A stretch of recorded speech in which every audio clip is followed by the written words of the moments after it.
কলেজের প্রাক্তন যারা শিক্ষার্থী ছিল 91 ব্যাচের সাথে বসেছি, 19 ব্যাচের সাথে বসেছি, 85 ব্যাচের সাথে বসেছি। তাদেরকে আমি কথা বলেছি, আপনারা অ্যালামনাই হিসেবে কিছু দায়িত্ব আছে, শুধু অনুষ্ঠান নির্ভর হলে হবে না। আপনারা সবাই একত্র হবেন, বন্ধুত্বকে জ্বালা করবেন, খাওয়া দাওয়া করবেন, ঠিক আছে, কিন্তু এই প্রতিষ্ঠানের জন্য আপনারা কি করেছেন, বর্তমান শিক্ষার্থীদের জন্য আপনারা কি করেছেন, সেটাও ভাবতে হবে আমাদের। আমি অধ্যক্ষ হিসাবে যতটুকু আপনাদের সহযোগিতা করতে পারি সেটা করে যাব। সে ধারাবাহিকতায় আপনারা দেখবেন এখানে হয়তো কেউ সোহরাওয়ার্দী হোস্টেলের আবাসিক কেউ আছেন এখানে, সোহরাওয়ার্দী হোস্টেলটা একেবারে জরাজীর্ণ ঝুঁকিপূর্ণ হয়ে গিয়েছিল।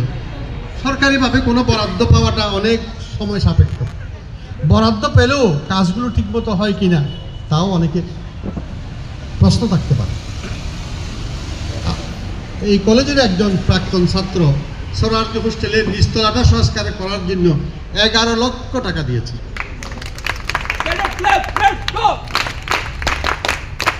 সে টাকা এবং আরো কিছু এদিক সেদিক সংগ্রহ হয়েছে। শেরেবাংলা হোস্টেলে কেউ ছিলেন এখানে? শেরেবাংলা হোস্টেল এখন পরিত্যক্ত। শেরেবাংলা হোস্টেল আপনারা শুনে খুশি হবেন, অনেক দৌড়ঝাঁপ করে আল্লাহ পাক আমাকে তৌফিক দিয়েছেন, আমি 15 কোটি টাকা বরাদ্দ এনে এটা এখন বরাদ্দ এসেছে, ওয়ার্ক অর্ডার হয়ে গেছে। এটা একটা সুন্দর আলিশান একটা বিল্ডিং হবে শেরেবাংলা। পুরান ভবনটা সাঁতার শিখতে হবে, লেখাপড়ার পাশাপাশি যদি দক্ষতা করে না উঠে তাহলে তোমার দেখি জীবনখানা 16 আনাই মিছে। সেজন্য আমি পানি, অনেক সময় পানি সাপ্লাইয়ের বিভ্রাট ঘটে, যাতে আমাদের শিক্ষার্থীরা সব সময় পানি পায় এবং মসজিদের মুসল্লিরা পানি পায়, জীববৈচিত্র্য রক্ষা হয়, বহুবিধ উপকারিতাকে সামনে রেখে একটা পুকুর খনন করেছে।